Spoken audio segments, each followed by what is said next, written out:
मागच्या ब्लॉगमध्ये तुम्ही पाहिलंच असेल की आम्ही मासे खरेदी करायला गेलो होतो आणि मासे घेतले, पण ते महाग पडले. पण म्हणलं जाऊ दे, बाहेर गेले की पैशांचा काही एवढा विचार करायचा नाही.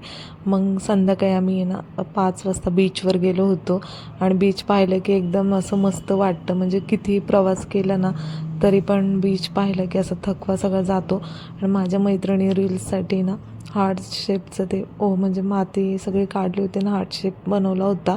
पण ती रील्स काय सक्सेसफुली झाली नाही आमची. आणि हे पोरांनी ना सगळं त्या माती खड्डा खोनला आणि पाईपलाईनचा खेळ चालू होता आणि त्यांची पाईपलाईन सक्सेसफुली झाली होती. आणि एक रील्स आहे ना मी पाहिली होती श्रीराम लिहिलेली, आणि त्याच्यावर आहे ना लाट आहे ना अजिबात येत नाही असं पाहिलं होतं रील्समध्ये. म्हणलं आपण पण ट्राय करूया. आम्ही लाट यायची वाट पाहत होतो आणि फायनली लाट आली होती. म्हणलं आता नाही यायची, पण आली होती. आणि ही पण रील्स आहे ना सक्सेसफुली झाली नव्हती. आणि संध्याकाळी सगळीकडं अंधारच पसरला होता आणि एकच स्टॉल होता तिथं चहा पिला आणि परत आम्ही रूमवर रिटर्न आलो. म्हणलं तुम्हाला रूम कशी आहे ते दाखवावी. तो खूपच असे मस्त रूम होते आणि आम्ही 3 रूम घेतल्या होत्या.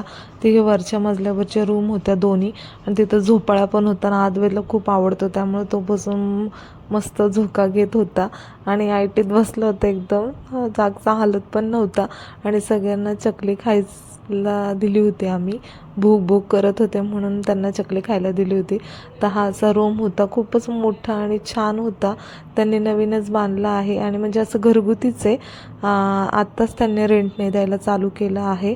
तर हा असे 2 रूम अटॅच होते आणि जो एक खाली पहिल्या मजल्यावर आहे ना तो आमचा रूम होता.